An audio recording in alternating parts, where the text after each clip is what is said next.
বন্ধুরা, কাঁঠালটা তাহলে খেয়ে দেখাই মিষ্টি নাকি, দেখি আগে।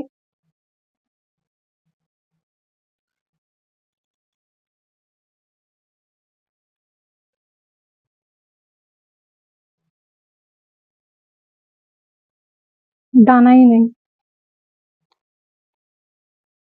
দানার তরকারি খেতে হেবি ভালো লাগে। দানাগুলো সাইড করে ধুয়ে রেখে দেবো। এই যে দেখতে পাচ্ছ, এই যে দানাগুলো, এইগুলো ধুয়ে পরিষ্কার করে রাখবো। আর খেতে খুব মিষ্টি।